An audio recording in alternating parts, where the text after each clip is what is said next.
and the Chief Minister of Uttar, National President, Samajwadi Party. Most welcome, sir. It's a great honor. Please welcome, sir. I also request Shri Alok Ranjan ji, former Chief Secretary, Uttar Pradesh, to please join us on the stage.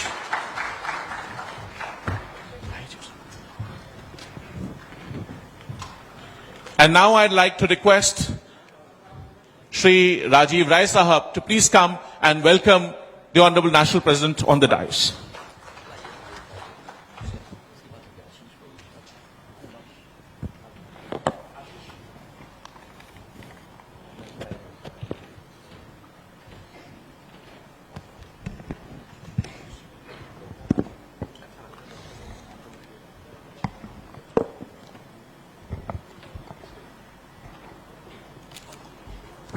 Dear friends, once again I welcome you, and as I told you in the previous session that this super session we are privileged to have one of the most visionary leader in the country, Sri Akhilesh Yadav ji, who has been the Chief Minister of UP, 5 times MP and National President of Samajwadi Party. When I say that most visionary leader, again I repeat that I do not say because he is our leader, but I have seen him with very close circuit. When he was the CM, whatever issues we were addressing, preventive medicine, or as I gave an example, जब हमारे यहाँ लोग बीमार होते थे तो जो psychological fear होता था कि इलाज कैसे कराएंगे, he was the one chief minister. He ensured that कोई भी गरीब का बच्चा, गरीब का family member, even if any amount of expenditure it will cost, government will bear. Not that only, Samajwadi ambulance सेवा, मैं बोल रहा था कि सांप के काटने से नहीं, सांप के काटने के दहशत से लोग मरते हैं। तो अगर इलाज के अभाव में, इलाज का टेंशन हो कि अगर कुछ हो जाए तो मैं डॉक्टर के पास कैसे जाऊंगा, तो उसके दहशत से भी लोग बीमार पड़ जाते थे। ही इंश्योर्ड दैट अगर जब समाजवादी पार्टी की सरकार आई कि कभी बीमार पड़ जाए तो 108 नंबर पर फोन कर देना, पड़ोसी आएगा नहीं आएगा, रिश्तेदार आएगा नहीं आएगा, लेकिन समाजवादियों की एम्बुलेंस आपके दरवाजे पर होगी और इलाज करा के भेजेगी। ऐसे में once again from very court of heart and from all of you, I welcome the most visionary leader, Sri Akhilesh Yadav ji, and hope that you will get answer of all your questions. Abhishek ji, you can continue.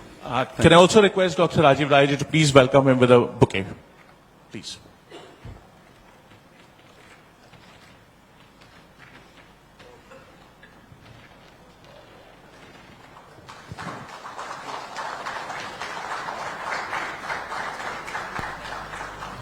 I also request you to welcome Shri Alok Ranjan ji, former Chief Secretary.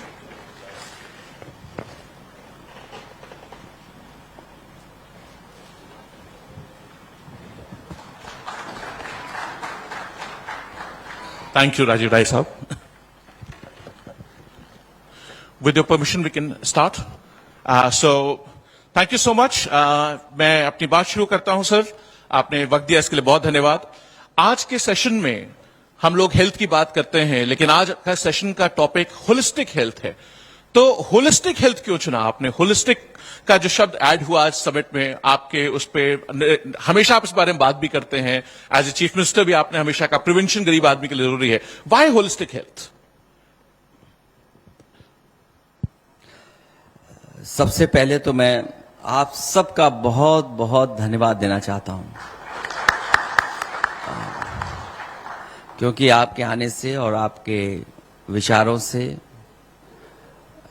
ये कार्यक्रम हमारा सफल हो रहा है. इसके साथ साथ मैं डॉक्टर अलका दहिया जी, डॉक्टर पंकज भारती जी, उनका विशेष धन्यवाद दूंगा, जिनके विचारों से और क्योंकि वो इस फील्ड के हैं तो बहुत सारी महत्वपूर्ण जानकारी दी गई होगी. मैं उनका विशेष धन्यवाद देता हूं और आभार प्रकट करता हूं.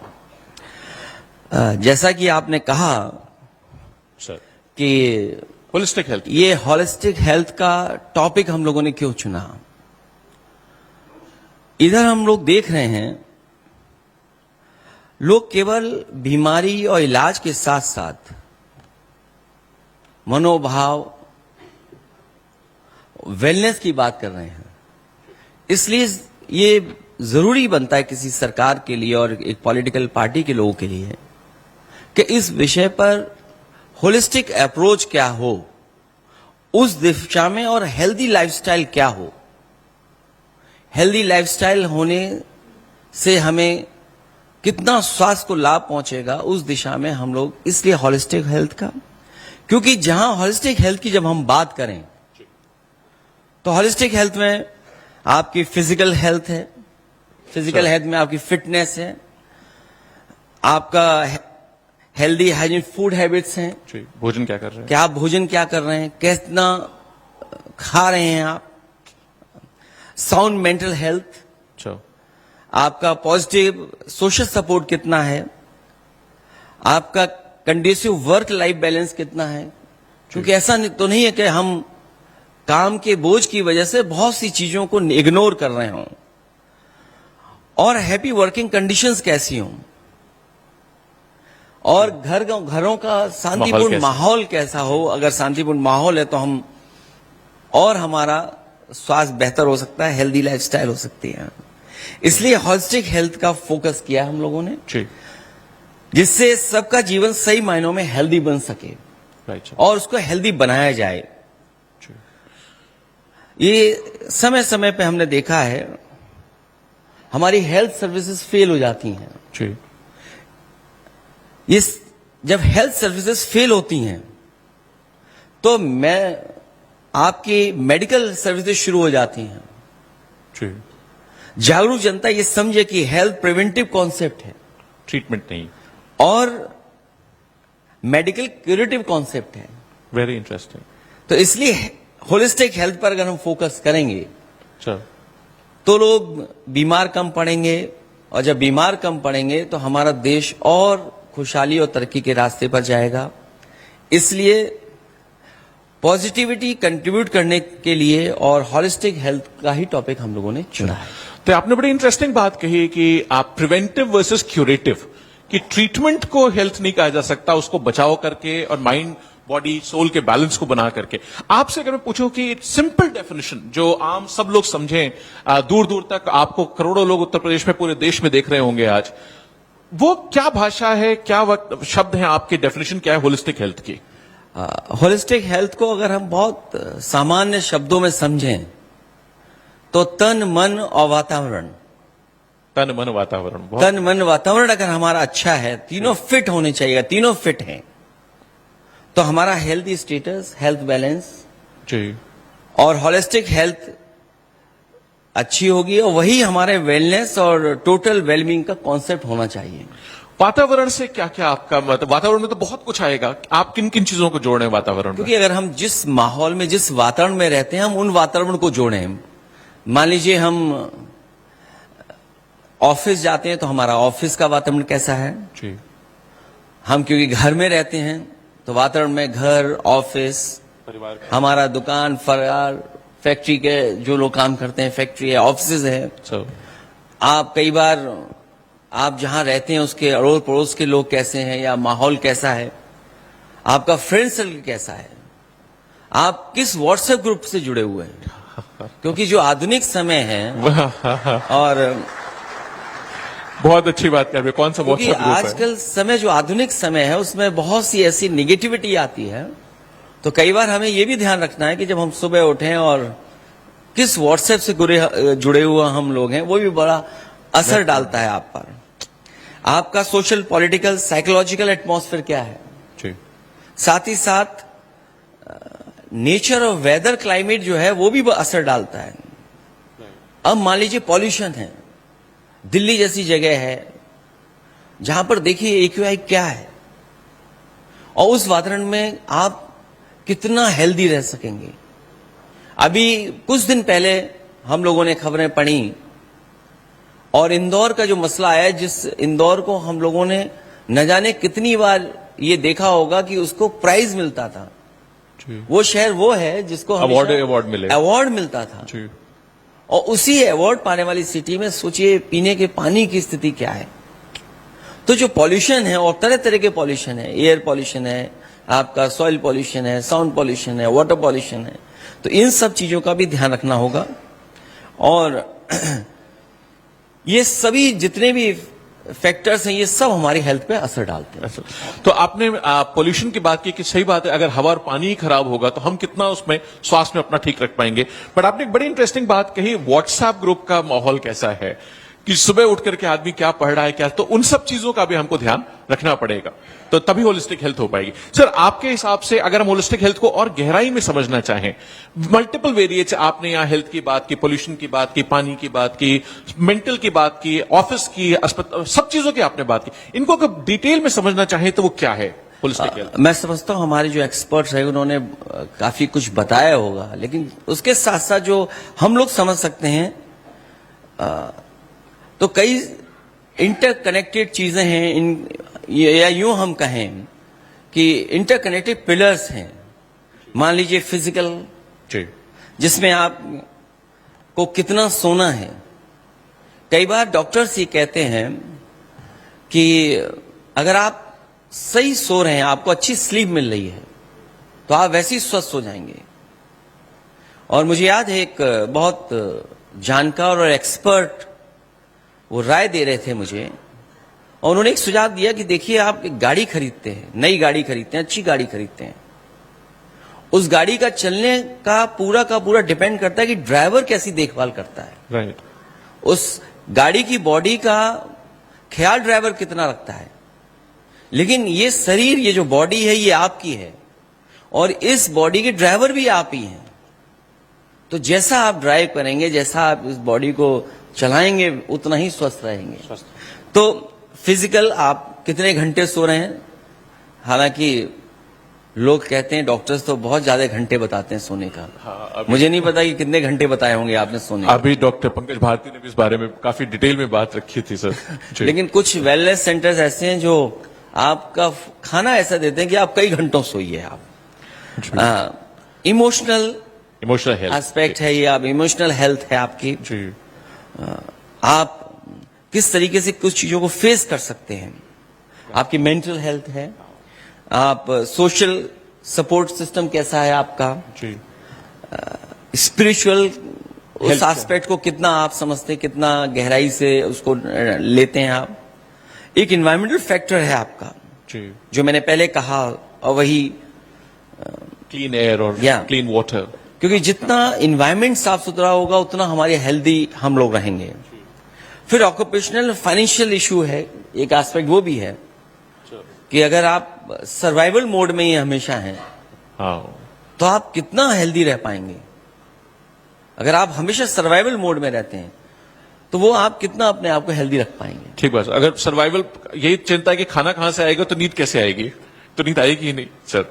तो आपने जब सारी चीजें लिस्ट की, economy, spiritual, financial, health, purpose, environment, climate, इन सबको अगर आप देखें, आप असेस करें, आपको आप उत्तर प्रदेश के आप मुख्यमंत्री रहे, आप राष्ट्रीय अध्यक्ष हैं पार्टी के, रोज आपसे लोग मिलते हैं, 5वीं बार मेंबर ऑफ पार्लियामेंट है लोकसभा में, आपको क्या लगता है आज की तारीख में हमारा हेल्थ सिस्टम कहां खड़ा है, खासकर होलिस्टिक हेल्थ के नजरिए से अगर हम देखें? क्योंकि हमारा समिट आज विजन इंडिया, आपका जो विजन है वो होलिस्टिक हेल्थ पे है, आपके असेसमेंट हम कहां खड़े हैं? जब हम अपने इतने बड़े देश को देखें, और यूपी के आंकड़े तो दूसरे तरह के होंगे, लेकिन भारत के आंकड़े अगर हम देखें होलिस्टिक हेल्थ पर, तो मुझे लगता है 30% के आसपास ही हम लोग ध्यान दे पा रहे होंगे। जी, इससे ज्यादा हम लोग नहीं कर पा रहे हैं। क्योंकि जब हम इंफ्रास्ट्रक्चर देखते हैं, पीएससी, सीएससी का, डॉक्टर का स्टाफ देखें कितना है, कितनी कमी है, कितने बड़े पैमाने पर कमी है, और बेसिक जो इलाज होता है वो भी शायद हम लोग नहीं दे पा रहे हैं। जी, हमारी इमरजेंसी सर्विसेज में कितनी वो एक तरीके से खत्म हो गई इमरजेंसी सर्विस, कोलैप्स हो गया है। एकदम इमरजेंसी सर्विस की मौत हो गई। कई जगह ऐसा देखने को मिलता है। आपके, क्योंकि मेंटल हेल्थ के लिए साइकोलॉजिस्ट चाहिए आपको, अच्छा, कितने हजार लोगों पर आपके पास कुछ नहीं है। मानक कुछ कहता होगा, जी, लेकिन लाख लोग के ऊपर आपके पास एक है, और जबकि गांव जहां आबादी सबसे ज्यादा रहती है, वहां के लिए तो हम कुछ आंकड़े ही नहीं दे सकते। नहीं दे सकते, है ही नहीं सर, वहां बिल्कुल नहीं है। आपके जो वॉलेंटियर्स हैं, आशा वॉलेंटियर हैं, वो अक्सर इस बात को लेकर के धरने पर रहते हैं कि उनकी मांगे पूरी हों, क्योंकि उनसे काम ज्यादा लिया जाता है। और जो काम लिया जाता है उसकी जगह मानदेय आपको नहीं मिलता है। जो बेसिक यूनिट है आपकी हेल्थ की, जो गांव में न जाने कितने लोगों को सपोर्ट करती है, उन लोगों को जो बहुत जानकारी नहीं रखते हैं, तो कम से कम हम उस दिशा में देखें कि आशा का कितना है। कई 4000 है किस जगह, कुछ जगह कुछ और स्टेट्स वगैरह ने मानदेय बढ़ाया हुआ है।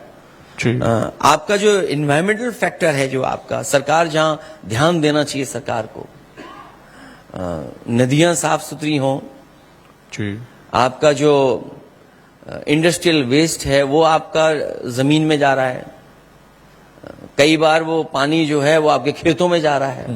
कंटेमिनेशन कितने बड़े लेवल पे है। Very true. अभी इंदौर वाली घटना कंटेमिनेशन की ही घटना थी, जिसमें 15 बच्चों की डेथ हुई। कई बार क्लाइमेट चेंज की जो सूचनाएं मिलती हैं कि इस जगह बारिश ज्यादा हो गई या इस तरीके से बाढ़ आ गई। हाँ, बाढ़ आ गई।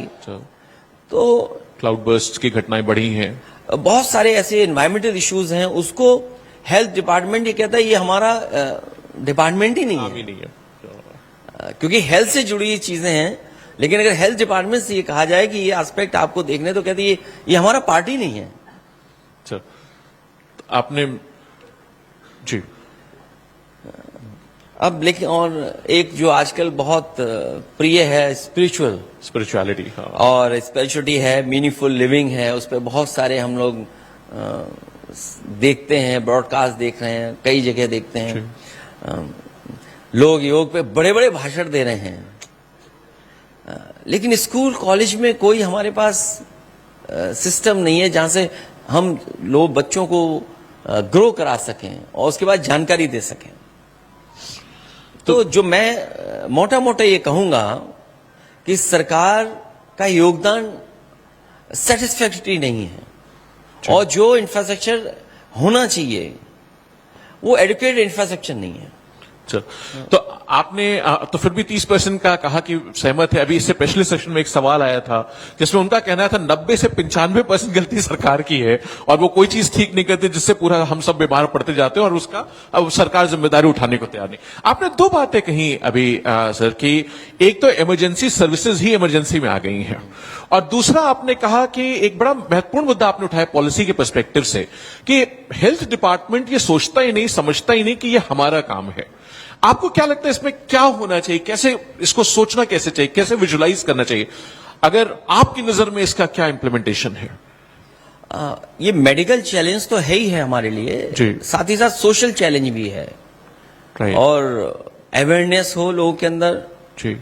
और क्या रीजंस और चैलेंजेस आपको दिखाई पड़ रहे हैं कि हम होलिस्टिक हेल्थ नहीं इंप्लीमेंट कर पा रहे हैं, उसके क्या कारण हैं? अब क्योंकि भारत हमारा बहुत बड़ा देश है और हेरिटेज, हमारा कल्चर, हमारे ट्रेडिशंस, और बहुत सारी रुकावटें, कभी कभी सामाजिक रुकावटें भी होती हैं, जिसके कारण हम लोग अगर हॉलिस्टिक हेल्थ को लागू भी करना चाहें या प्रोग्राम्स लागू करना चाहें तो नहीं लागू कर पाते हैं। तो अवेयरनेस हो, एजुकेट किया जाए, हमारा हेल्थ लिटरेसी की बात आप हमेशा करते रहे। हेल्थ लिटरेसी हो कि भाई हम पढ़ाएं, लोगों को बताएं कि हेल्थ इज कितना इंपॉर्टेंट है।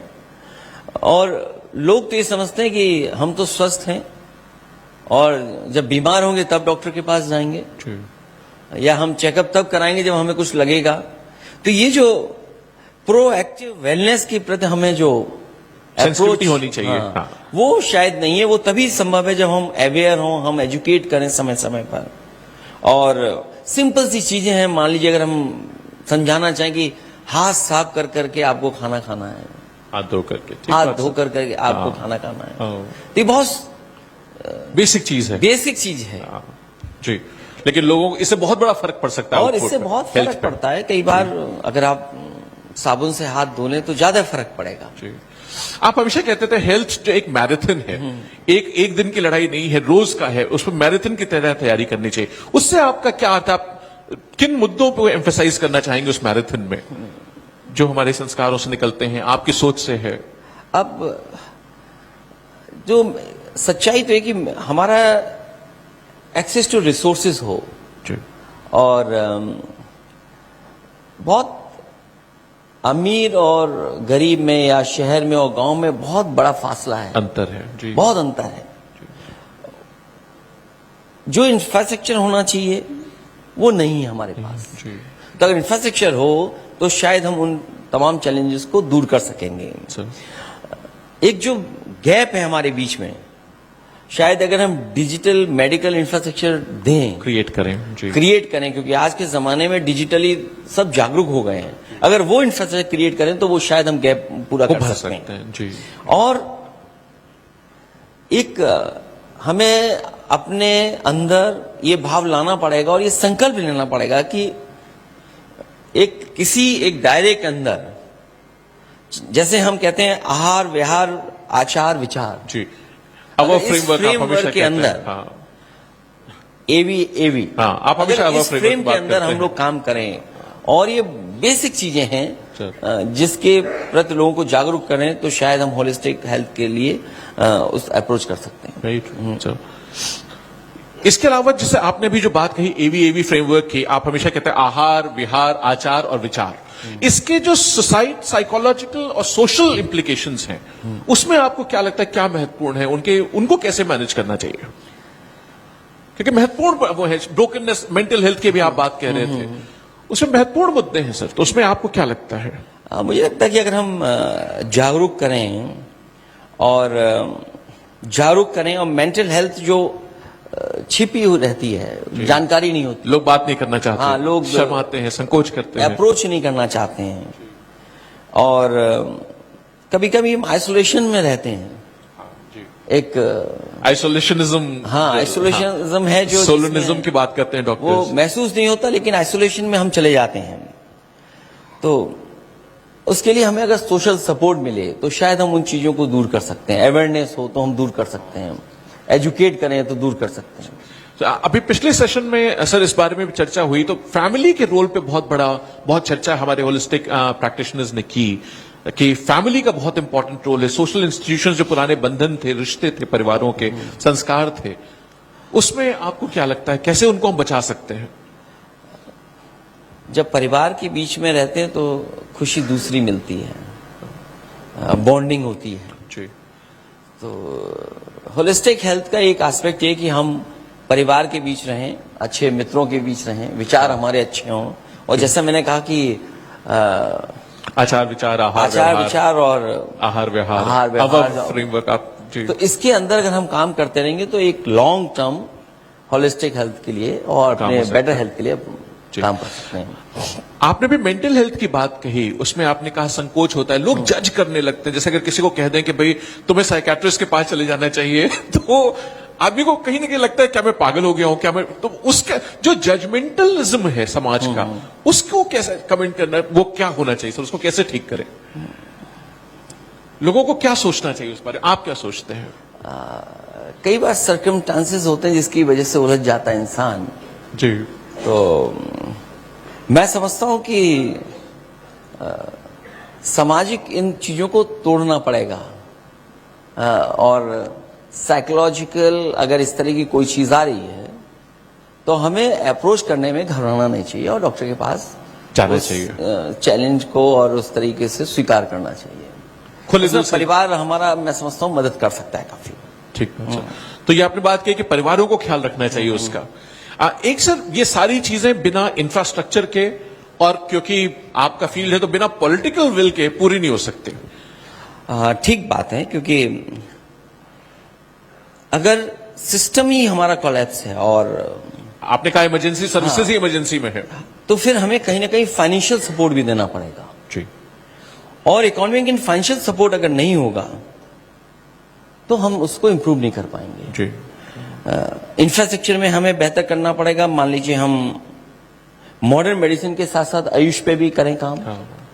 मॉडर्न मेडिसिन तो है ही है, लेकिन आयुष कॉन्सेप्ट पे भी बात करें। राइट।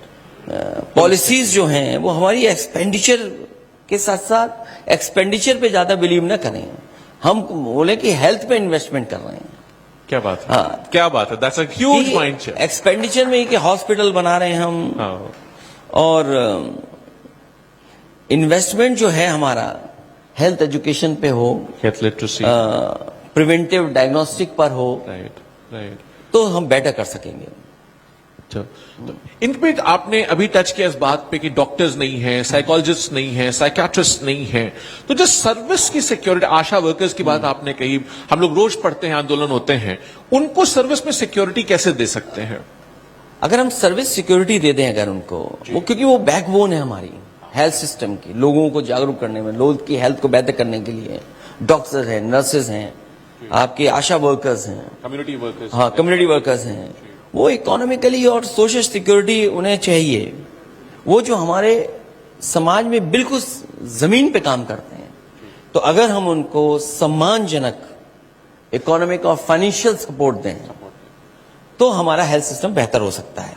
ठीक बात। अगर उन्हें खुद ही अपनी नौकरी की चिंता होगी तो कैसे वो आगे काम करेंगे? अगर वो खुद ही चिंता में रहेंगे अपने कि हमें मानदेय नहीं मिल रहा है, हमारी नौकरी में हम नहीं कुछ पा पा रहे, न सम्मान पा पा रहे, न जीवन स्तर बेहतर कर पा रहे हैं, तो शायद वो हमारे हेल्थ को कितना बेहतर कर पाएंगे।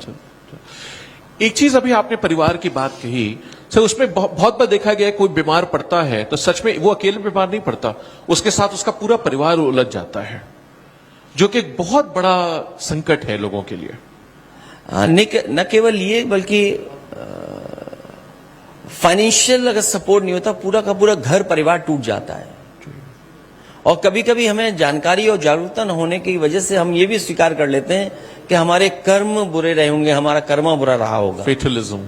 हाँ, तो एक वो इशू जो है उसको भी हम लोग कहीं ना कहीं एड्रेस करना पड़ेगा। एक डबल इकोनॉमिक लॉस की जो बात आपने कही सर, कि एक किसी को अगर मान लीजिए मैं कोई घर में बीमार पड़ गया, मैं उसके देखभाल में लगा हूं तो मैं काम पे नहीं जा सकता, मैं उस पर अपना जो इकोनॉमिक लॉस होता है मेरा। मुझे याद है जब आप माननीय मुख्यमंत्री हुए तो आपने हम विधायकों के लिए एक अलग बजट क्रिएट किया था, चीफ साहब को भी याद होगा उसका, कि जिसमें आपने कहा था 25 लाख रुपए तक हर विधायक किसी भी बीमार को क्षेत्र से आता है तो उसको दे सकता है। ऐसे और इनिशिएटिव जो हैं, उसके पीछे आपकी सोच क्या थी? कई बार क्योंकि एमएलए और मेंबर ऑफ पार्लियामेंट को फंड्स मिलते हैं जी। वो अपने एरिया डेवलपमेंट के लिए फंड्स यूज करते हैं जी। लेकिन ये देखने को मिला कि कई बार एमएलए इस बात की भी शिकायत करते थे कि उनके क्षेत्र में इलाज नहीं मिल पा रहा है, वो इलाज दूसरे हॉस्पिटल में कराना चाहते हैं या किसी प्राइवेट इंस्टीट्यूशन में कराना चाहते हैं जी। जो क्षेत्र के लोग होते हैं वो सोचते हैं कि उनके परिवार का कोई सदस्य बीमार है तो वो चाहते हैं कि किसी न किसी बड़े अस्पताल में, प्राइवेट हॉस्पिटल में ले जाएं, वहां इलाज अच्छा हो सकता है जी। तो उस इशू को एड्रेस करने के लिए कि एमएलए अपने क्षेत्र के लोगों की मदद कर सके और कहीं भी इलाज कर सके, फाइनेंशियल सपोर्ट दे सके, तो शायद देश में पहली बार समाजवादी सरकार में, और आप चीफ सेक्रेटरी थे मेरे साथ, कि हमने अपने एमएलए को अलाउ किया कि जो आपके एरिया डेवलपमेंट फंड्स हैं उससे आप गरीब का इलाज भी करा सकते हैं, और कहीं भी अगर वो गरीब इलाज कराना चाहेगा वो परिवार, तो वो जाकर के फाइनेंशियल सपोर्ट एमएलए के फंड से मिलेगा, दे सकता है। एक आपने भी संस्कार की बात की, आपने कहा जो लोगों में कर्मा का भाव आ जाता है कि भाई ये मेरा कर्म था इसलिए मैं वो हो गया।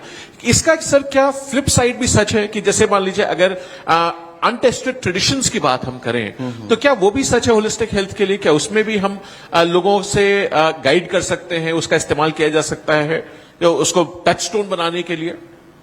हाँ, क्यों नहीं, क्योंकि कल्चरली हम बहुत बाइंड कर रखे हैं हम लोग, हाँ, और बहुत हमारी बधा हुआ है। बिल्कुल जुड़े हुए हैं। एक कोशिश की जा सकती है सर। तो आपको सर, आपने मुद्दों बहुत सारे आपने बातें कही, इन सबको अगर जोड़ के हम समझें तो आपको क्या लगता है होलिस्टिक हेल्थ हम अपने देश में कैसे अचीव कर सकते हैं, कैसे बनाया जा सकता है उसको? होलिस्टिक हेल्थ, क्योंकि हमारा देश बहुत बड़ा है और उस आम लोगों को जोड़ने के लिए मुझे लगता है कि स्वस्थ रहने के लिए एक जन आंदोलन के माध्यम से हम लोग जोड़ सकते हैं। स्वास्थ्य के लिए जन आंदोलन, स्वास्थ्य के लिए एक जन आंदोलन हम लोग हैं, जिन लोगों को जागरूक करें। और क्योंकि हम डॉक्टर्स के पास जा रहे हैं जी। एक हमारा माइंडसेट ये भी हो कि हम लोगों को ये भरोसा दिलाएं, और लोग अगर बीमारी ना हो, अगर लोग बीमारी ना हो तो फिर इलाज की जरूरत क्यों होगी? प्रिवेंटिव। तो शायद हमें इस दिशा में जन आंदोलन का काम करना पड़ेगा कि हम प्रिवेंटिव काम करें और लोग बीमारी ना हो हमारे। जन आंदोलन के लिए सबसे ताकतवर माध्यम क्या है? क्या वो हेल्थ शिक्षा का एजुकेशन, अगर हम जी। हेल्थ एजुकेशन पर बहुत ध्यान दें हाँ। और right from beginning school, primary school से, तो शायद हम इसको अचीव कर सकते हैं। जैसे आपने हेल्थ लिटरेसी की बात पहले की, अब आप एजुकेशन कह रहे तो अगर शिक्षा का हिस्सा बनाया जाए कि भाई हाथ धोने ही है आपको, हाँ, ये क्योंकि अगर हम एजुकेशन का पार्ट बना दें, पहले भी हमारे किताबें होती थी, जी। एक सब्जेक्ट का कुछ लेसन्स होते थे जहां हम ये बच्चों को या प्राइमरी एजुकेशन में देते थे, पढ़ाते थे, लेकिन ये जन आंदोलन के माध्यम से हम जागरूक करें और राइट फ्रॉम प्राइमरी एजुकेशन है से। वहां से शुरू करें। अच्छा। तो अगर हम स्कूलिंग के समय से शुरू कर दें और ये आदतें डालना शुरू कर दें कि हमें हाथ साफ कर करके, साबुन से साफ कर करके खाना खाना है, ये छोटी छोटी आदतें भी अगर हम डाल देंगे तो ये बड़े रूप में हमें स्वास्थ्य के प्रति जागरूक रखेंगे। एक आपने बड़ी महत्वपूर्ण बात कही कि हमें स्वास्थ्य को, हेल्थ को एक्सपेंडिचर नहीं सोचना है, उसको इन्वेस्टमेंट के रूप में सोचना है। बहुत बड़ा माइंड का शिफ्ट है ये, बहुत बड़ा सोचने के तरीके का बदलाव है। सब मुझे लगता है इस देश में आज तक कभी ये बात इससे पहले आपने आज जो मन से कही नहीं हुई कि एजुकेशन को इन्वेस्टमेंट मानना है, एक्सपेंडिचर नहीं मानना है। तो क्या की कंपोनेंट्स हैं हेल्थ के जिन पे इन्वेस्टमेंट हमें मान के काम करना चाहिए, वो क्या कंपोनेंट्स हैं? क्योंकि सरकार ये समझती है कि हम एक्सपेंडिचर कर रहे हैं, हमारा बजट में एक्सपेंडिचर दिखता है वो, लेकिन सरकार को ये सोच बदलनी चाहिए कि एक्सपेंडिचर नहीं, इन्वेस्टमेंट है। तो फिजिकल हेल्थ हमारी, बहुत बड़ी बात कही हाँ, आपने। फिजिकल हेल्थ, हमारी फिजिकल हेल्थ कैसे बेहतर हो, उस फिजिकल हेल्थ में न्यूट्रिशन क्या हम दे रहे हैं, Right. हमारा न्यूट्रिशन खाने में क्या है, कैलोरीज काउंट है कि आपका न्यूट्रिशनल डेंसिटी की बात हो, सिर्फ कैलोरी से नहीं बल्कि केवल कैलोरी की बात ना हो, बल्कि हमारे कहाँ से रही calories? न्यूट्रिशनल डेंसिटी की बात हो, ठीक बात सर। बैलेंस डाइट की बात हो कि हम बैलेंस डाइट क्या दे रहे हैं, क्या प्रोवाइड कर रहे हैं। और क्योंकि हमारी बैलेंस डाइट होगी तो हमारा हेल्दी सिस्टम होगा, हमारा सेलुलर रिपेयर जो डॉक्टर्स बताते हैं वो बेहतर होगा। जब हमारी स्लीप बेहतर होगी, सेलुलर रिपेयर बेहतर होगा, होलिस्टिक हेल्थ या- रहेगी। तो ये सब चीजें जो सैनिटेशन है, हमारा क्लीन वाटर मिले, हमें साफ सुथरा पानी मिले, अच्छा। ये तो सरकार की कभी कभी जिम्मेदारी है। और कभी कभी हम देखते हैं कि बहुत सारी बीमारियां फैल रही हैं। अगर हम कम्युनिकेबल डिजीजेस फैल रही हैं तो फर्स्ट लाइन डिफेंस कौन है, वो अगर हम जागरूक रहेंगे तो शायद हम बचा सकेंगे बचा उनको। ले जाए सर। अब एक्सरसाइज हैं, मान लीजिए जी। योगा के लिए बहुत जागरूक करते हैं, लेकिन कई बार हम लोग देखते हैं कि योगा केवल एक तारीख के दिन करते हैं योगा, लेकिन अगर ये हमारी हैबिट में हो कि हम योगा हर दिन करेंगे, वो हमारी स्ट्रेंथ को बिल्डअप करता है, फ्लेक्सिबिलिटी बिल्डअप करता है। और इसके साथ साथ फंक्शनल स्पोर्ट्स, हाँ, आप तो खुद ही स्पोर्ट्समैन रहे हैं सर, कि सारे गेम्स खेलते हैं। आपने ठीक कर रहे हैं, क्योंकि राजनीति में आने के बाद रहाई कहा जा सकता है, लेकिन ये हम लोगों को अपने लाइफस्टाइल में इसको शामिल इंटीग्रेट कर करना रखा है। पड़ेगा। हाँ सर। कि अगर हम शामिल कर सकें, अगर हम फंक्शन स्पोर्ट्स करें तो हमारी बहुत सारे जो कार्डियो एक्सरसाइज हैं, हमारी हेल्थ बेहतर होगी। आपकी फिजिकल थेरेपी है, PT अगर हम उस दिशा में काम करें और फिजिकल थेरेपी भी हम ध्यान दें। प्रिवेंटिव हेल्थ केयर, अगर हम देखें, सिक केयर से ज्यादा हेल्थ केयर की बात की करें, जरूरत है, होलिस्टिक सिक केयर के साथ साथ हम हेल्थ केयर पे ज्यादा बात करें। जी। और रेगुलर हमारा टेस्ट हो, रेगुलर हमारी चीजें हों, ये तमाम चीजें एक पॉलिटिकल व्यक्ति को समझाने में बड़ा मुश्किल काम है कि हम ये समझाएं कि आपको रेगुलर टेस्ट कराना है, रेगुलर हेल्थ चेकअप कराना है, चल। और मेंटल इमोशनल हेल्थ बेहतर हो हमारी, उसके लिए काम करना। फिजिकल के साथ साथ Physical, मेंटल और yeah. इमोशनल भी बहुत जरूरी है। जी जी। तो आप, मुझे याद है जब सरकार थी तो आपने न्यूट्रिशन के मुद्दे पे भी आपने कहा, एक बहुत बड़ा मिशन लॉन्च किया था हौसला के नाम से। उसके पीछे सोच क्या थी? उसमें एक बजट से निकाल के अलग से पैसा दिया, एक क्रिएट किया स्ट्रक्चर आपने, तो हौसला मिशन का आपका क्या सोच थी? मुझे याद है कि जब समाजवादी सरकार थी तो उस समय बहुत सारे डिस्ट्रिक्ट्स के डेटा आते थे, जी। और कई डिस्ट्रिक्ट्स में जो डेटा दिखाई देता था बहुत ही खराब आता था। सरकार के लिए बड़ा शर्मिंदगी की बात होती थी कि अगर सरकार के आंकड़े बाहर आते हैं तो इसका जवाब सरकार को देना पड़ेगा। तो हमारी उस समय कोशिश हुई कि एक न्यूट्रिशन मिशन के माध्यम से nutritional food mother and child के लिए हम प्रोवाइड करें गांव में ही। राइट। और cooked food, hot Cooked cooked food, food hot, उनको प्रोवाइड हाँ, करें, हाँ। क्योंकि किसी स्कीम का वो पार्ट नहीं हो सकता था न्यूट्रिशन मिशन, तो अलग से बजट उसको प्रोवाइड कर करके न्यूट्रिशन मिशन का एक अलग से प्रोग्राम, पॉलिसी और बजट बना करके हम लोगों ने शुरू किया, और उसका असर ये हुआ कि साल 2 साल में बहुत अच्छे Results आने चीजें लगे। दिखने लगी। तो ये वही वाली बात होगी, मैं आ रहा हूं चीफ साहब आपके पास, ये वही वाली बात होगी जो आपने अभी कहा कि सिर्फ कैलोरीज महत्वपूर्ण नहीं है, न्यूट्रिशनल डेंसिटी महत्वपूर्ण है, क्या खाना खाएं। चीफ साहब आप उसके हिस्सा थे, आपने क्या, वो कैसे कंसेप्चुअलाइज हुआ, ब्यूरोक्रेटिक प्रोसेस क्या थी उसकी, नहीं, मैं और ये कैसे इंप्लीमेंट हुआ? कहना चाहूंगा कि मैं जब सर चीफ मिनिस्टर थे तो सबसे पहले nutrition mission, this was setup in the state of Uttar Pradesh. ये पोषण अभियान जो भारत सरकार के लेवल पे बाद में आया है, जी। न्यूट्रिशन मिशन हम लोगों ने उस समय सबसे पहले ही उत्तर प्रदेश में सेटअप कर दिया था, with the senior IAS officer as director general of the nutrition mission. Very nice, very nice. सबसे महत्वपूर्ण बात जो सर ने अभी कही, मैं just to take it forward, उसमें हम लोगों ने सर्वे कराया बच्चों का कि न्यूट्रिशन लेवल का, एंड वी फाउंड, एक सर्वे कराया कि 13 लाख बच्चे निकले थे, 13 lakh who were grossly malnourished, और उनका ये पूरा डेटा आ गया था। तो उसको पूरा मैपिंग कराई और एक एक बच्चे की मॉनिटरिंग की गई, फिर उनको हौसला मिशन के अंतर्गत एक बच्चे की, every single child, and they were given hot 12 lakh बच्चे, बहुत बड़ी बात। And they were given hot cooked meal, nutritious meal throughout, और 1 साल तक जो उनको दिया उसके बाद फिर मॉनिटर किया, all these 13 lakh had come up, और सबका न्यूट्रिशन लेवल ठीक हो गया क्या था, बात, and they had become nourished. So that was a great experiment which was very successful, and that was carried on. उसको फिर हम लोग रिपीट करते रहे और आगे करते चलाते रहे। रहे, और it became major part of the whole of the ecosystem. Yeah. Perfect. Sir मैं वापस आना चाहूंगा, जो आपने मेंटल एंड इमोशनल वेलबींग की बात कही कि वो बहुत महत्वपूर्ण हिस्सा है होलिस्टिक हेल्थ का। आपने यहां तक कहा कि भाई बहुत सारे डॉक्टर्स अब ये भी रिकमेंड कर रहे हैं कितने घंटे सोइए, क्या खाइए, क्या मत खाइए, कैसे खेलना, सब चीजों को आपने जोड़ा। तो इमोशनल मेंटल वेलबींग को होलिस्टिक हेल्थ का हिस्सा कैसे माना जा सकता है, बनाया जा सकता है? जब फिजिकल हेल्थ कोलैप्स हो जाए, और जो स्ट्रेस मैनेजमेंट है एक बहुत जरूरी भी है, क्योंकि कई बार हम लोगों को महसूस ही नहीं होता कि हम स्ट्रेस में हैं कि नहीं है स्ट्रेस में, उसके पैरामीटर्स हमें दिखते ही नहीं है, महसूस नहीं होता। और बिहेवियर में भी कभी कभार नहीं दिखते हैं। तो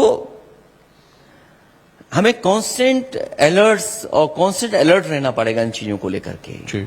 स्ट्रेस लेवल और मेडिटेशन है हमारे लिए कि अगर हम मेडिटेट करें, Very true. Lower cholesterol levels हो हमारे, कॉर्टिसोल लेवल्स कम रहे, क्योंकि हम अगर ब्लड टेस्ट कराते हैं तो कोलेस्ट्रॉल लेवल अगर हमारा लेवल पता लग नीचे जाता है, है। जी। तो हम उसको समझ सकते हैं। जी। और जो कॉन्सेप्ट कई बार कहते हैं फाइट और फ्लाइट, इसकी जगह स्टेट टू है rest and digest. So flight to or fight की जगह rest and digest. rest That's and quite a digest. switch. That's quite a switch. तो अगर हम उस अप्रोच पे काम करेंगे तो हमारे पैरामीटर्स बेहतर होंगे और हम स्ट्रेस को और मैनेजमेंट कर सकेंगे। पॉजिटिव रिलेशनशिप हो, हम बहुत जिनके जरूरी बीच है रह रहे हैं जिंदगी तो वो की। पॉजिटिविटी हो, नकारात्मकता ना हो, निगेटिविटी ना हो, और परिवार की बात आपने कही। हमारा जो बॉन्डिंग हो बहुत स्ट्रांग हो। अगर दूसरे स्ट्रांग से। बॉन्डिंग है सर। तो हमें इमोशनल हेल्थ हमारी बेहतर होगी। जी। और इसलिए इमोशनल हेल्थ से इमोशनल इंटेलिजेंस भी निकलेगी। स्वाभाविक है, क्योंकि हम कॉम्प्लेक्स इन्वायरमेंटल में जीते हैं। जीते हैं, सोशल इन्वायरमेंट में हम बहुत कॉम्प्लेक्स सोशल इन्वायरमेंट में जी रहे हैं। तो इमोशनल इंटेलिजेंस को लेकर के भी, और self awareness helps in identifying triggers जो हमें ट्रिगर परेशान करते हैं, जो परेशान करते हैं। ठीक बात सर। हाँ। जो अभी आपने व्हाट्सएप ग्रुप की बात कही, तो उसमें इमोशनल इंटेलिजेंस के लिए आपकी क्या सलाह, कैसे मेंटेन की जाए? क्योंकि व्हाट्सएप ग्रुप्स में जो चल रहा है वो तो आदमी I think it's had a डेट्रिमेंटल effect. उसमें तो ये कि नेगेटिव व्हाट्सएप ग्रुप से तो हमें डिलीट एग्जिट कर देना चाहिए। एग्जिट कर देना चाहिए। सर। और इसके साथ साथ इन्वायरमेंटल हेल्थ के बारे में भी हमें सोचना होगा, क्योंकि ये बड़ा इशू है जी। जो इधर हम लोग देख रहे हैं, फेस कर रहे हैं। जो एनवायरमेंट हेल्थ है उसका बहुत ज्यादा हम लोग को Impact फेस है, करना पड़ रहा role है। है। हमारे पास क्लीन एयर, वाटर क्लीन होना चाहिए, पॉल्यूटेंट्स जो हमें डायरेक्टली मेडिकल इंटरवेंशन, मान लीजिए टॉक्सिसिटी हो रही है पानी में, टॉक्सिटी है, अस्थमा बढ़ जा रहा है, या और बीमारियां लंग्स की हो जा रही हैं। COPD हो रही है। अच्छा। तो ये क्लाइमेट चेंज है, इन चीजों को भी हमें काम करना देखना चाहिए। पड़ेगा। तो आपने कहा physical health, emotional health and finally environmental health. तो एनवायरमेंट तो आपका सब्जेक्ट रहा है, आपने बीटेक किया, एमटेक किया एनवायरमेंट में, अब you have always been very close, आपके रहा है ये सब्जेक्ट। एनवायरमेंट के लिए आपको क्या लगता है कि दो तीन सबसे महत्वपूर्ण चीजें क्या हैं जो हम कर सकते हैं इस समय? एक तो पानी सबको साफ सुथरा मिलना चाहिए, और दिखने से अगर साफ है पानी, इसका मतलब वो हाइजीनिक नहीं है।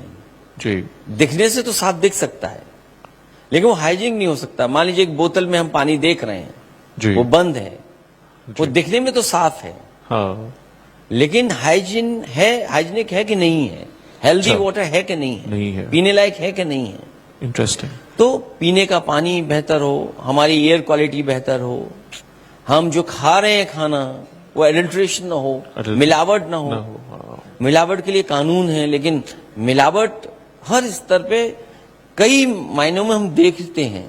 दिखाई पड़ता कई है। बार हमें सूचना मिलती है दूध में मिलावट है, हाँ, खोए में हमारी मिठाई में मिलावट है।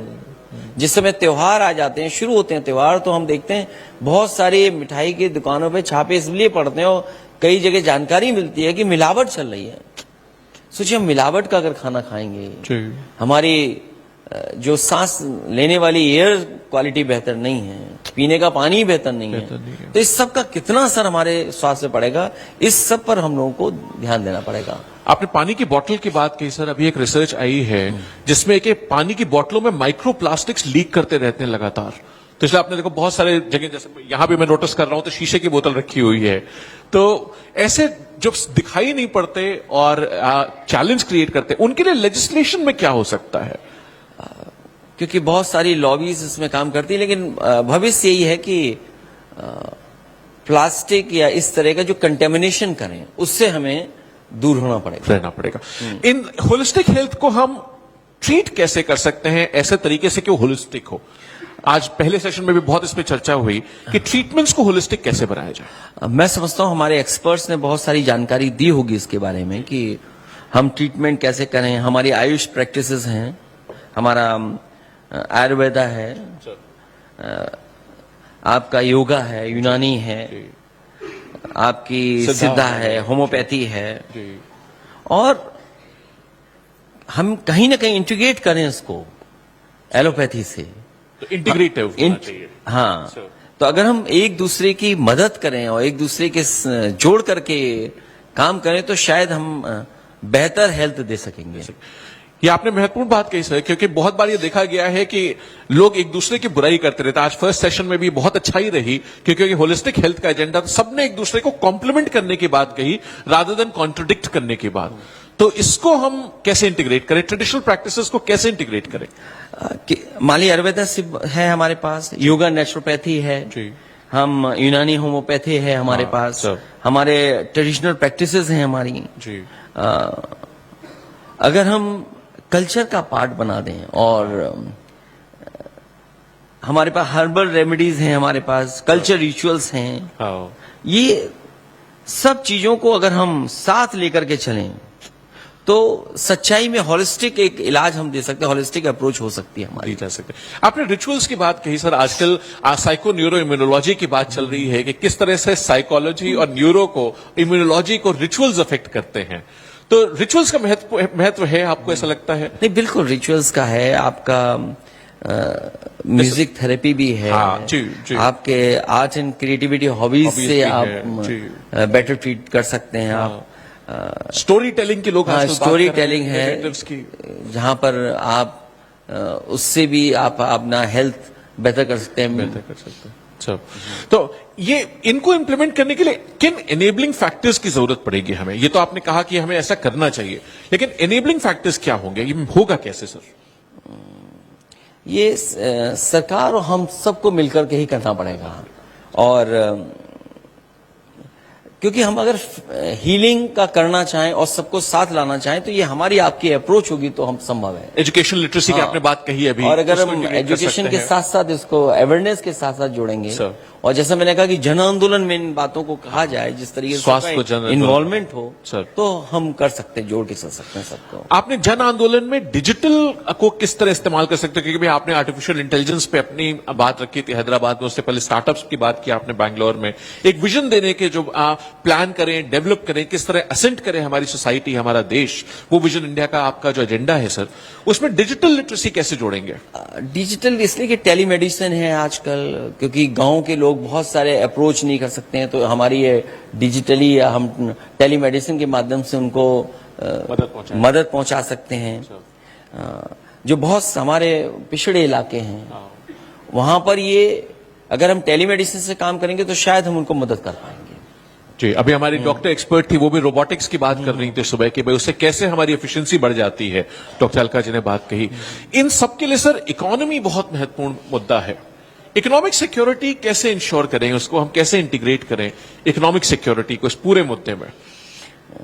ये चैलेंज जरूर है जी, लेकिन अगर हम गवर्नमेंट इनिशिएटिव्स हो, गवर्नमेंट लेवल पे अगर हम करना चाहें। हाँ। चीफ साहब, आपको क्या लगता है कि इसके रिसोर्स कैसे प्रोवाइड किया जाए, बजटरी सपोर्ट इस मुद्दे को इनेबल करने के लिए हम कैसे दे सकते हैं? जैसा सर ने पहले रखा, it has to be a public good, health is a public good, और इसको करने के लिए सरकार की जिम्मेदारी है कि वो उसके लिए धन की व्यवस्था बजट के माध्यम से करे। जी, सुबह के डिस्कशन में I think this point came out very well कि अभी भी हम जीडीपी का कितना परसेंटेज पब्लिक हेल्थ में खर्च कर रहे हैं। 1.5 to 2% और केवल। आया 1.5 to 2% के बीच में फिगर वेरी करती रहती है depending upon whichever estimate you take.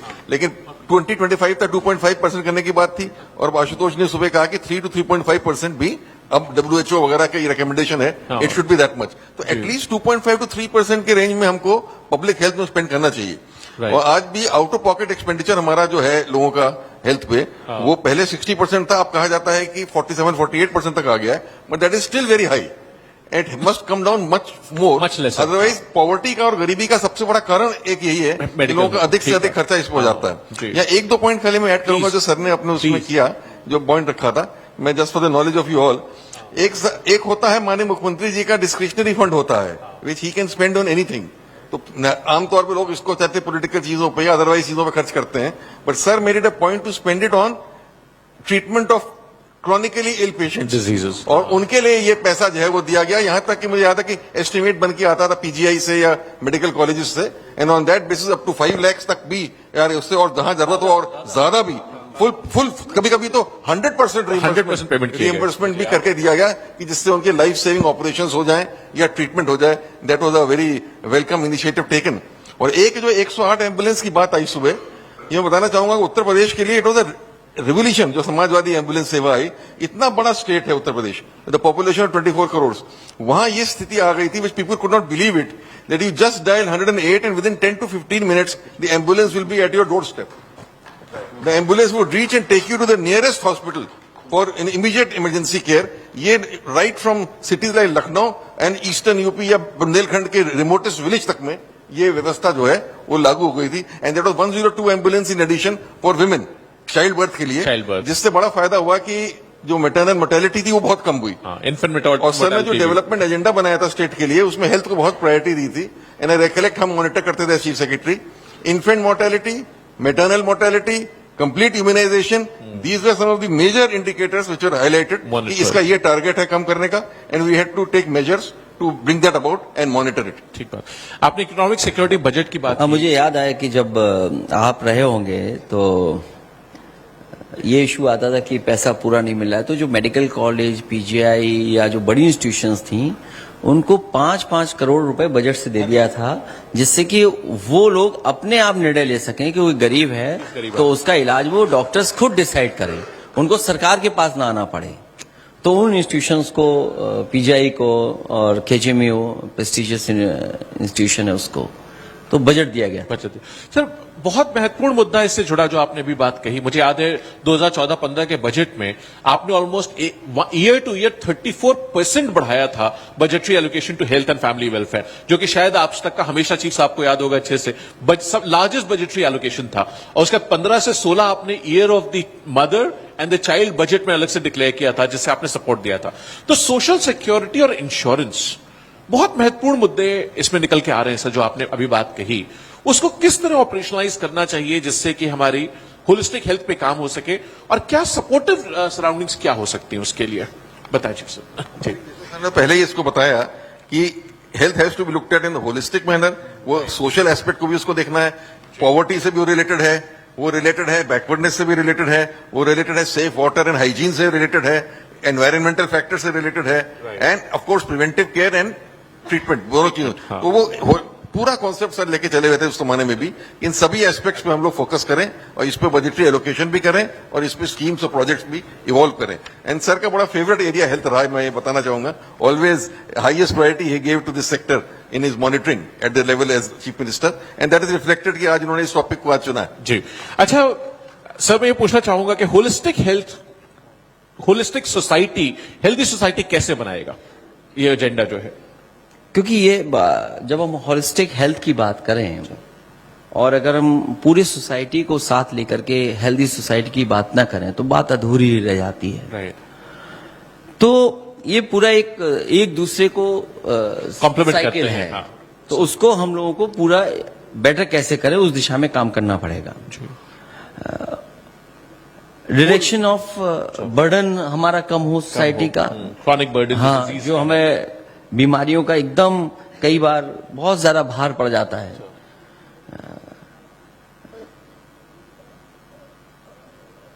और क्योंकि इससे हम उलझ जाते हैं कई बार, स्पेशली नॉन कम्युनिकेबल डिजीज बहुत बढ़ रही है। कई बार हम उलझ जाते हैं कि हम पूरा का पूरा घर उलझ जाता है, समाज उलझ जाता है कि हम क्या करें। तो रिडक्शन इन क्रॉनिक बर्डन हो, एड्रेसिंग द रूट कॉज। तो रूट कॉज में अगर हम वही ध्यान दें, आहार विहार आचार या, तो अगर हम उस पर काम करें तो शायद हम बेहतर अपने हेल्थ को कर सकते हैं। हेल्दी सोसाइटी बना सकते हैं। साइकोलॉजिकल इम्यूनिटी, हेल्दी सोसाइटी हो, उसमें आपके मेंटल फिटनेस की बात हो, आप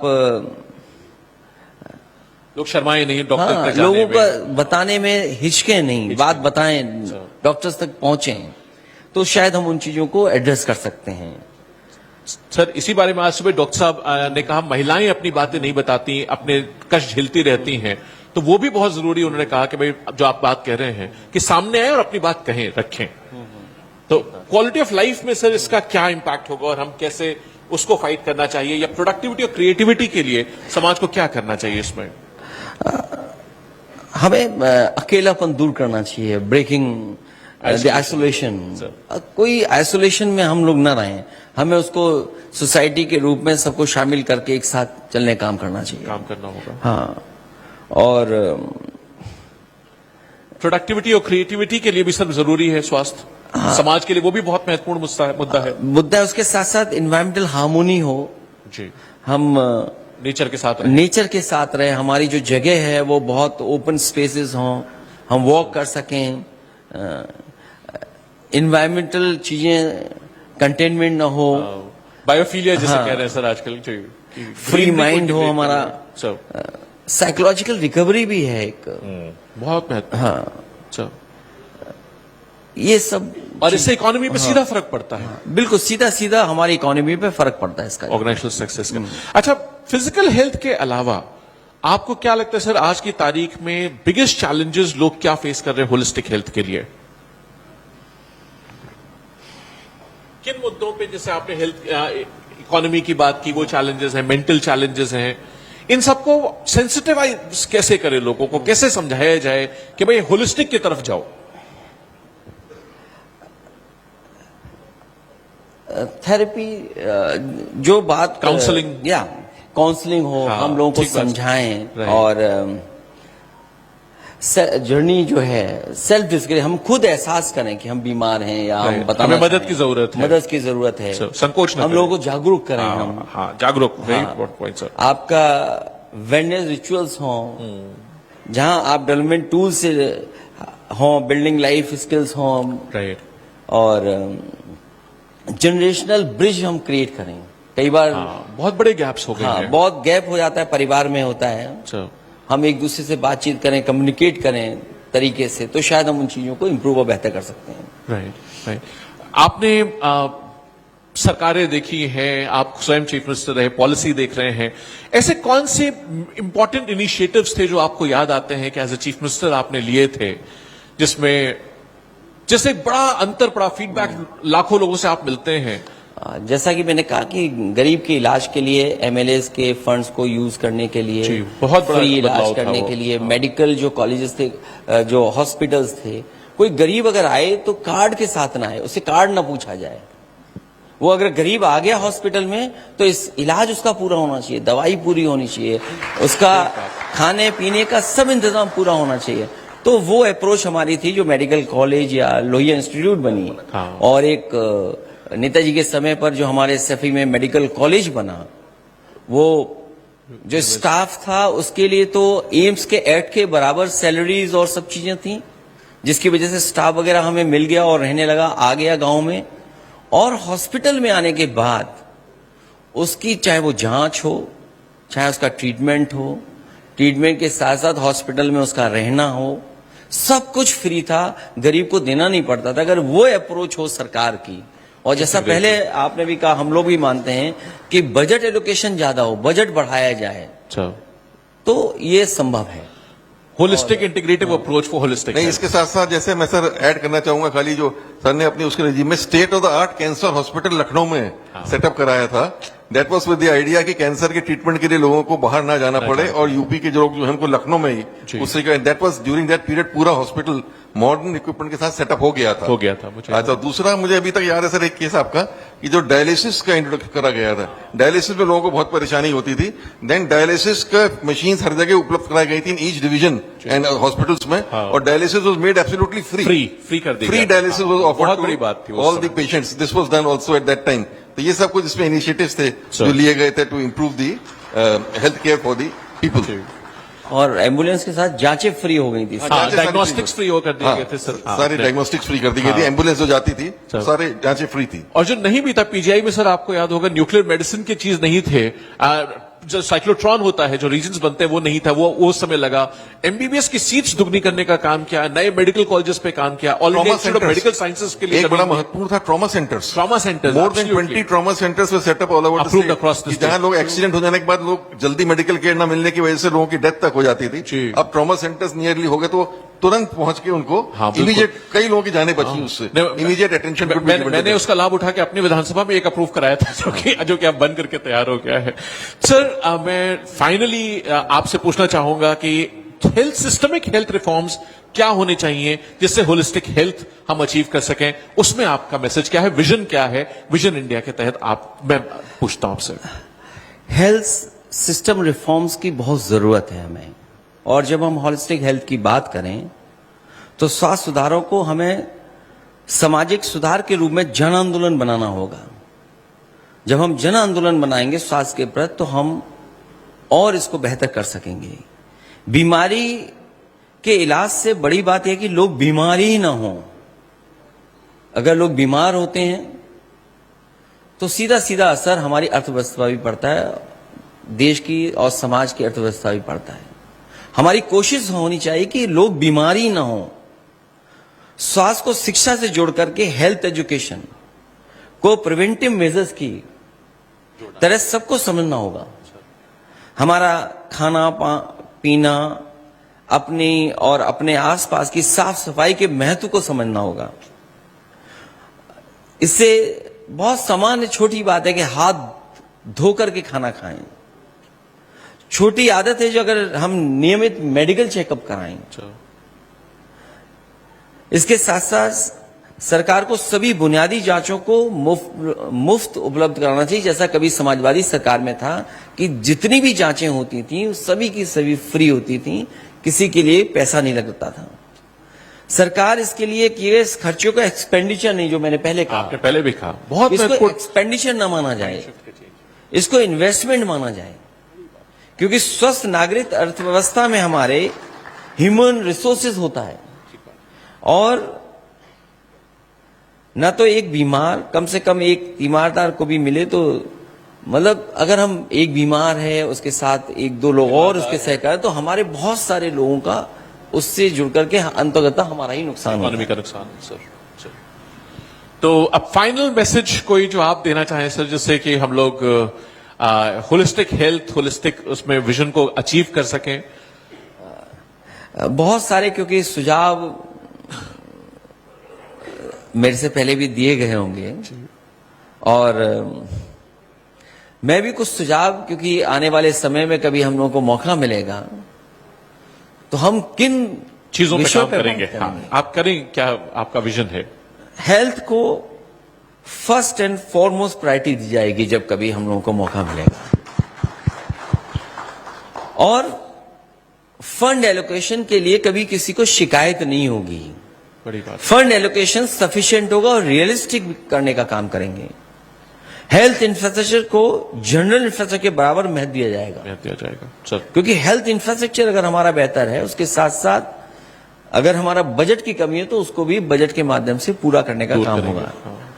इधर हम लोग देखते हैं कि लाइसेंसिंग को लेकर के कई इश्यूज उठ रहे हैं, और खासकर से के मध्य प्रदेश से एक इशू उठा था कि जहां पर कोडीन कफ सिरप की वजह से बच्चों की बड़े पैमाने पे जान गई थी, और वही कोडीन यूपी में आकर के बहुत बड़ा इशू बन गया।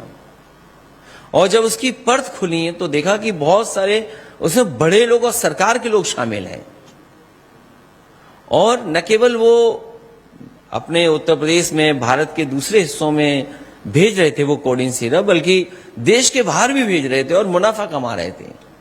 तो कहीं ना कहीं लाइसेंसिंग को चौकन्ना बनाना पड़ेगा। हमारी जो लाइसेंसिंग है वो सहूलियत के साथ साथ, आसान के साथ साथ, उसमें चौकन्ना भी रहे कि अगर हम लाइसेंसिंग के लिए काम करें तो किसको लाइसेंस दे रहे हैं, वो किस पर्पस के लिए लाइसेंस हो रहा है। और ब्यूरोक्रेटिक हर्डल्स, क्योंकि हमारे साथ अधिकारी हैं तो अधिकारियों के माध्यम से जो हर्डल्स आती है वो नहीं हम लोग आने देंगे। रेगुलेटरी प्रोसेस ट्रांसपेरेंट होगी और ऑनेस्ट होना जरूरी है। ठीक बात सर। डिजिटल टेक्नोलॉजी का भरपूर इस्तेमाल करके स्वास्थ्य सूचनाएं जन जन के मोबाइल तक पहुंचाने का काम भी किया जा सकता है, किया जाएगा। क्रिएटिविटी का यूज करके इंटरेस्टिंग तरीके से खेल खेल में इंटरेक्टिव तरीके से स्वस्थ रहने का तरीका सिखाया जाए, क्योंकि आज बहुत आसान है चीजों को पहुंचाने में। क्रिएटिविटी का यूज करके, वो मैं बता ही चुका हूं, एआई का सही और सार्थक इस्तेमाल करके हर क्षेत्र की ज्योग्राफी की हेल्थ एनालिसिस हो और पता किया जाए कि वो कौन से लोकल हवा, पानी, मिट्टी, खेती, खाद, पेस्टिसाइड, कूड़े कचरे आदि से जुड़े कौन से मुद्दे हैं जिससे खास तरह की बीमारियां हो रही हैं। और आपको याद होगा कि आपके क्षेत्र में एक हिस्सा था जहां अक्सर एक तरह की ही बीमारी हमेशा होती पैदा होती थी। ठीक बात। तो अगर हम उस पर नजर रखें कि किस कारण हर वर्ष या 2 साल में 3 साल में वही बीमारी लौट करके आती है, तो उसको हम कैसे एड्रेस करें, उस पर भी विचार किया जाएगा। टेलीमेडिसिन को हर पंचायत से जोड़ा जा सकता है और जोड़ने का प्रयास किया जाएगा। ऐसे स्टार्टअप्स को पूरा समर्थन देना होगा जो मेडिकल सेवाओं की लंबी लाइन से बचाते हों, क्योंकि कई बार हम हॉस्पिटल्स में देखते हैं कि आने पर बहुत लंबी लाइनें हैं इलाज के लिए और भी चीजों को लेकर के। तो सस्ती जांच, टेस्ट को संभव करना, फिजिकल इंफ्रास्ट्रक्चर की जगह डिजिटल मेडिकल इंफ्रास्ट्रक्चर के साथ साथ मेडिकल सर्विसेज और डायग्नोस्टिक टेस्ट, एक्सरे, ईसीजी और बाकी के लिए होम सर्विस प्रोवाइड करने का भी कोशिश की जा सकती है। हॉस्पिटल टू होम सीधे। यस, डॉक्टरों की एक्सपर्ट सलाह को मोबाइल पर संभव बनाने की कोशिश होगी। सीएसआर फंड्स का अधिकांश हिस्सा हेल्थ सेक्टर को डेडिकेट करना चाहिए। बहुत बड़ी बात सर, क्योंकि बड़े पैमाने पे फंड्स आ सकते हैं जो हम लोग कोशिश होनी चाहिए। नर्सिंग व पैरामेडिकल के लिए स्टाफ उपलब्ध कराने के लिए अतिरिक्त एजुकेशनल एंड ट्रेनिंग इंफ्रास्ट्रक्चर विकसित करना चाहिए, क्योंकि उनके लिए ट्रेनिंग बेहतर होगी। जितनी अच्छी ट्रेनिंग होगी उतनी अच्छी सर्विस वो दे पाएंगे। 360 डिग्री अप्रोच अपनानी होगी। Diet, weight, height, physical growth और पैरामीटर्स में yoga, exercise, fitness, wellness, dental और मेडिकल हेल्थ व emotional health, psychological aspect, educational, environmental, medical conditions, सबको जोड़ना होगा। सबको जोड़ करके काम करना पड़ेगा। और मैं बहुत से हमारे पास सुझाव हैं जो मैं दे सकता हूं। आशा कार्यकर्ताओं का है, उनका कम से कम सम्मानजनक जीवन हो, उनको सम्मान, सोशल सिक्योरिटी हो, आपने कहा, और फैमिली प्लानिंग की पॉजिटिव साइड को समझाया जाए। और असली बात ये नहीं है कि बड़े परिवार की नहीं, बल्कि सुखी और स्वस्थ परिवार की होनी चाहिए। और आखिरी में मैं यही कि हेल्दी इंडिया स्लोगन नहीं, मिशन होना चाहिए। क्या बात, हेल्दी इंडिया मिशन। और स्वच्छता ही स्वास्थ्य को बनाए रखती है, स्वच्छता, सफाई, स्वच्छता, हाइजीन, सैनिटेशन। इसलिए मैं एक बार फिर सभी अपने एक्सपर्ट्स का और आप सबका बहुत बहुत धन्यवाद और आभार प्रकट करता हूं कि आप सब लोगों ने आकर के इस कार्यक्रम को सफल बनाने का काम किया। बहुत बहुत शुक्रिया, धन्यवाद सर। आपकी परमिशन से मैं कुछ क्वेश्चंस लेना चाहूंगा हाउस से। तो अगर कोई सवाल है जो हमारे पूछना चाहते हैं, I have a lady here in the front, please. अपने आप को आइडेंटिफाई करें और अपना सवाल पूछें। नमस्कार सर, मैं शुभांगी हूँ। मेरी एक ये सवाल है कि जो आप जैसे बोल रहे थे अभी कि एक हेल्दी जो एनवायरनमेंट होता है, हमारे जो आसपास लोग होते हैं, उससे लेके भी हमारी जो स्वास्थ्य होता है वो सही रहता है मेरी मायने में। तो जैसे हम मेंटली और देखते हैं और फिजिकल हेल्थ को देखते हैं, वैसे ही अगर हम अपनी जो सर्कल होता है, वो जो हेल्दी सर्कल होता है, जब हम परिवार से दूर आते हैं, जैसे हम लोग हो गए गांव छोड़ के शहर आना पड़ता है पढ़ने के लिए या नौकरी करने के लिए, तो वो जो सर्कल को कैसे हम एक हमारी मेंटल हेल्थ की जो केयर करने के लिए कैसे एक पॉजिटिव वाइब क्रिएट कर सकते हैं और लोगों को चुन सकते हैं, या फिर जो नेगेटिव वाइब हमें मिलता है लोगों से, उनसे उनको अवॉइड करके कैसे आगे जा सकते हैं। ये मेरी नहीं, मेरे जैसे हर किसी युवा की यही क्वेश्चन होगी, क्योंकि हर कोई ये प्रॉब्लम फेस करता होगा। Thank you. धन्यवाद। बहुत महत्वपूर्ण सवाल आपने पूछा कि कई बार बहुत सारे लोगों को काम के लिए, पढ़ाई के लिए या अपने और कारोबार के लिए बहुत नई जगह और दूसरी जगह जाना पड़ता है। ये बड़ा चैलेंजिंग विषय है जो आपने पूछा है। मुझे भी याद है कि जब मैं अपने कॉलेज में पढ़ने गया तो जो दोस्त बने तो बड़ा मुश्किल होता था कि जो शुरुआती दौर से हमारे साथ हैं वही आखिरी तक रहे, लेकिन कुछ अच्छे थे, कुछ बुरे थे। तो अच्छों को मैं अपनाता गया और जो थोड़े से खराब थे उनसे दूरी बनाता रहा। और क्योंकि आप समाज में रहते हैं तो बहुत, जब आप वक्त गुजारेंगे, समय देंगे, और जब समय देंगे तो उससे चीजों को आपको समझ में आएगा कि कौन अच्छा है, कौन बुरा है। लेकिन आज के समय पर क्योंकि हम डिजिटली बहुत कनेक्टेड रहते हैं, चाहे हम घर परिवार से हों, दोस्तों से या नई जगह से हों, तो हमारी कोशिश ये होनी चाहिए कि जितना भी नेगेटिव पार्ट है वो हम हटाते जाएं, और जितना हम नेगेटिव पार्ट हटाते जाएंगे उतना ही हम पॉजिटिव होते चले जाएंगे। Thank you so much sir. कोई और सवाल पीछे at the back? Hello. Good afternoon, everyone. I myself, Kinsu Kumar Dev, a student of law. So, sir, with respectfully, I would like to question Honorable Member of Parliament, Akhilesh Yadav ji, that would you consider a private member bill making it compulsory for for public representatives, the MPs and MLAs, and government servants and their children, making it compulsory to their children to be treated in the government hospitals, so that it will enhance the accountability and improve the system. Sir, please comment on it. ठीक है, आप law student हैं और आपने अपने law के हिसाब से ही हम लोगों को भी बांधने की कोशिश की है। मैं धन्यवाद देता हूं, क्योंकि जो सवाल आपने पूछा है कि अगर पॉलिटिकल लोग, गवर्नमेंट ऑफिशियल्स, आईएएस, आईपीएस और जो भी लोग हैं, वो भी गवर्नमेंट हॉस्पिटल में अगर इलाज कराने लगे तो हॉस्पिटल्स अपने आप बेहतर हो जाएंगे। लॉ प्राइवेट मेंबर बिल लाने की हम लोग, हमारे साथ एक मेंबर ऑफ पार्लियामेंट हैं राजीव राय जी, मैं उनसे कहूंगा कि इस पे प्राइवेट बिल लेकर आए अगली बार, और हम सब लोग हाउस में रहेंगे और इस पे चर्चा करेंगे। क्योंकि इधर क्या है कि मेडिकल हेल्थ प्राइवेट में बहुत महंगी होती चली जा रही है, और कई इलाज इतने महंगे हैं कि बहुत गरीब अफोर्ड नहीं कर सकता है। और मैंने कई बार देखा है कि जो नेताजी ने जो मेडिकल यूनिवर्सिटी बनाई, जो आज हमारे गांव में है, कई बार बहुत सारी जगह इलाज करा करके लोग, संपन्न लोग भी अंतोगत्वा उसी हॉस्पिटल में आते हैं, क्योंकि वो ये कहते हैं कि अब हम इलाज अफोर्ड नहीं कर सकते हैं, अब हम इस सरकारी अस्पताल में रहेंगे तो हमारे परिवार या सदस्य का व्यक्ति का इलाज मिल जाएगा, वो हमारा खर्चा नहीं होगा। तो खर्चे की वजह से भी कई बार लोगों के घर परिवार भी टूट जाते हैं। तो ये बात हम समझते हैं कि हमारा हेल्थ सेक्टर बेहतर हो और उसके लिए यही कोशिश होनी चाहिए कि जो सम्मानित लोग हैं वो भी सरकारी अस्पताल में इलाज कराएं। Thank you. कोई तीसरा कोई और? आप पिछले सेशन में पूछ चुके हैं, जिन लोगों को मौका नहीं मिला वो पहले पूछ लें। नहीं, मैं नहीं पूछा था। हाँ प्लीज। जी, मैं हिमांशु, जय जगन्नाथ अखिलेशी। मेरा सवाल ये है कि जो आजकल का यूथ है उनका पेशेंस लेवल काफी कम होता देखे जा रहा है कि क्योंकि आपको सुसाइड का रेट ज्यादा बढ़ रहा है या लोग डिटेल लॉन्ग वीडियो देखने के बदले रील्स ज्यादा देखते हैं, न्यूज़पेपर या बुक्स पढ़ने से ज्यादा स्टोरी, छोटा छोटा स्टोरी ज्यादा पढ़ते हैं।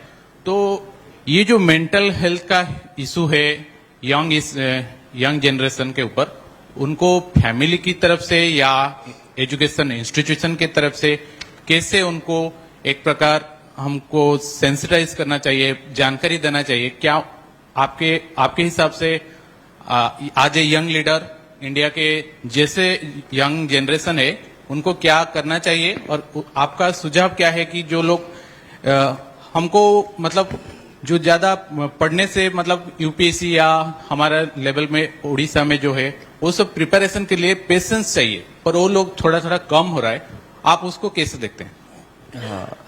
बहुत अच्छा आपने सवाल पूछा है, क्योंकि बहुत से लोग बहुत स्ट्रेस में हैं आजकल, और हमारे जो डॉक्टर्स एक्सपर्ट हैं वो ज्यादा बेहतर बता सकते हैं कि स्ट्रेस लेवल कैसे नापा जा सकता है।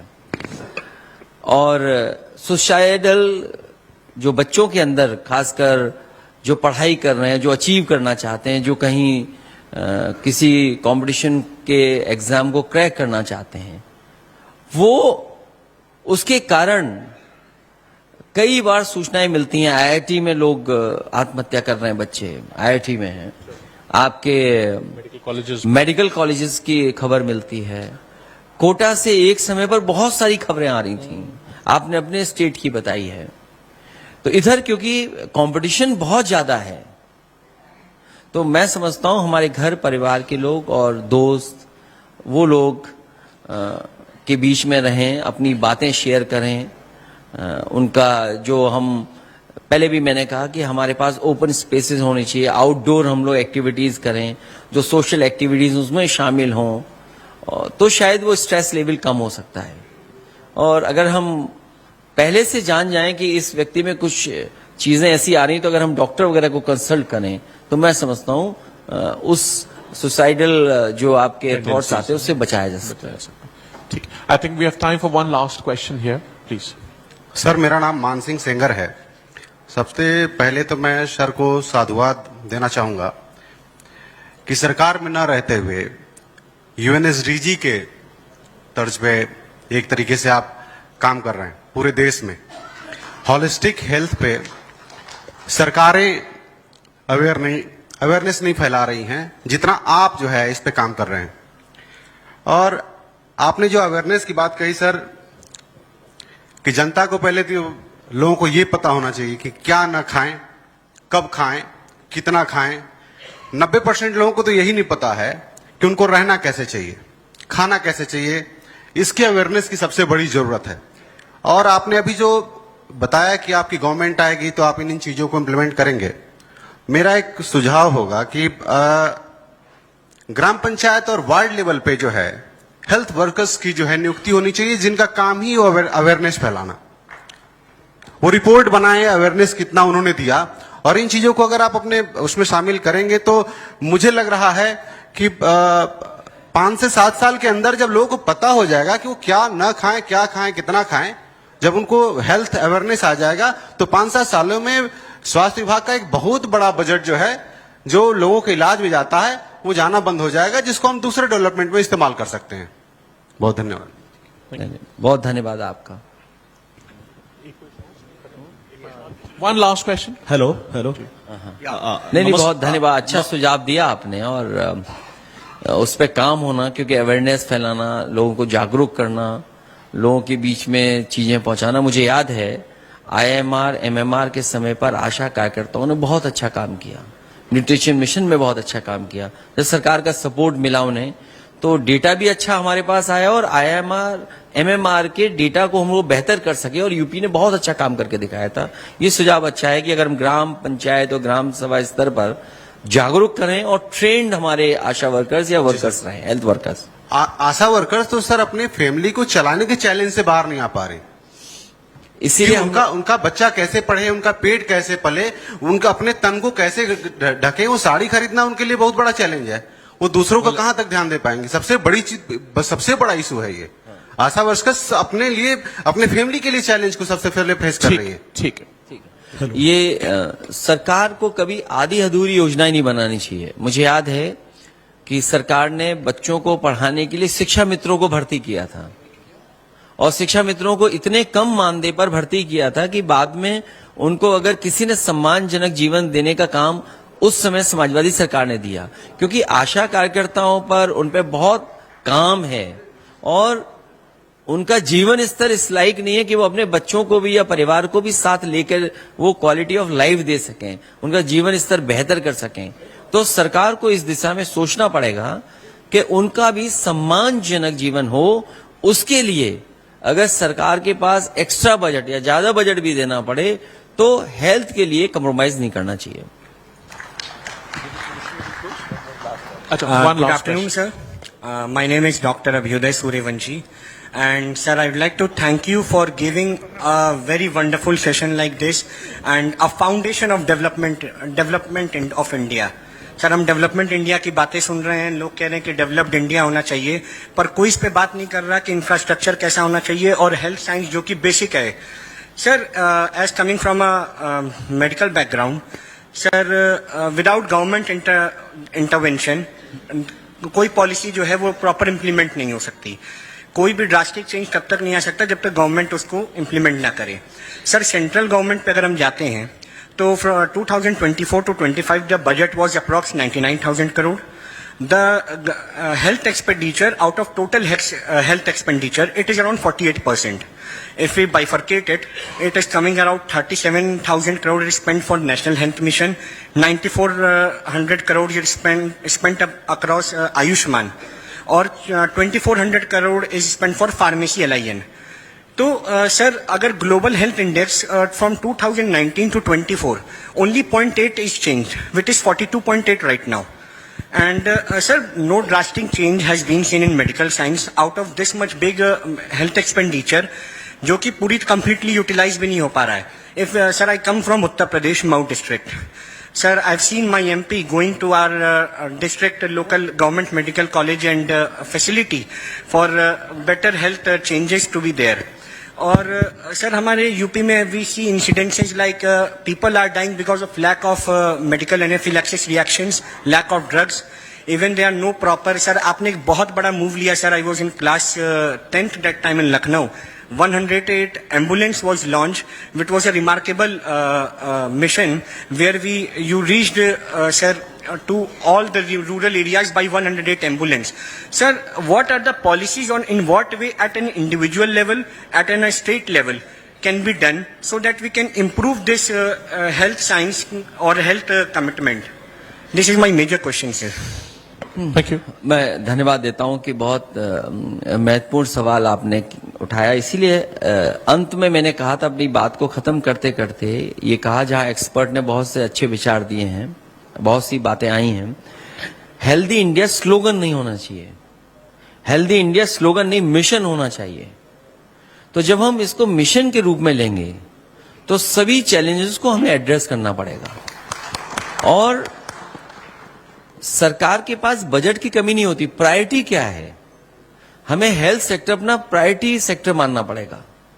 और क्योंकि ये अगर हेल्थ सेक्टर को हम प्रायोरिटी सेक्टर मानेंगे तो हमारी इकोनॉमी, हमारा समाज, हमारी तरक्की खुशहाली बड़े पैमाने पर होगी। और उस दिशा में मैंने पहले भी कहा और फिर कहता हूं, इस सब कार्यक्रम करने का मकसद यही है कि जहां हमें बहुत सारी जानकारी, बहुत सारे सुझाव मिल रहे हैं, वहीं जो हमारी अप्रोच जब होगी सरकार बनने पर, जो हेल्थ सेक्टर में हम लोगों ने सुधार किए थे और कितने बेहतर सुधार कर सकते हैं, उस दिशा में काम करेंगे। भारत सरकार की मान लीजिए सबसे जो प्रीमियर इंस्टीट्यूशन है वो एम्स है। अभी कुछ दिन पहले हम लोग जानकारी कर रहे थे, हासिल हुई जानकारी कि 30% स्टाफ उसमें नहीं है, डॉक्टर्स नहीं है 30% उनके पास। अगर एम्स जैसी प्रीमियर इंस्टीट्यूशन के साथ ये हाल है तो सोचिए गवर्नमेंट की और इंस्टीट्यूशंस के साथ क्या होगा। इसलिए हेल्थ और हेल्थ सेक्टर को हमारा प्रायोरिटी सेक्टर रहे, जिससे कि हम लोगों के, आम लोगों का स्वास्थ्य बेहतर कर सकें। Thank you so much, sir. With your permission, we'd like to close the session. So we announce the closure of the session. Thank you so much. And the Vision India today concludes with the holistic, जो India का mission है, वो mission होना चाहिए, सिर्फ एक slogan नहीं होना चाहिए। इसके साथ हम आप सबका बहुत धन्यवाद देते हैं, माननीय राष्ट्रीय अध्यक्ष जी का बहुत धन्यवाद देते हैं, चीफ साहब का, आलोक रंजन जी का धन्यवाद देते हैं। बहुत बहुत शुक्रिया, धन्यवाद। एंड इसके साथ हम जाएं कि हेल्थ को मिशन के साथ हमें इंप्लीमेंट करना है। थैंक यू, जय Hind. Thank you so much. And sir, with your permission हम लोग एक मोमेंटो आपको गिफ्ट करना चाहते हैं, please. Just to remember us by, sir, with this, and the next round will be high. Thank you.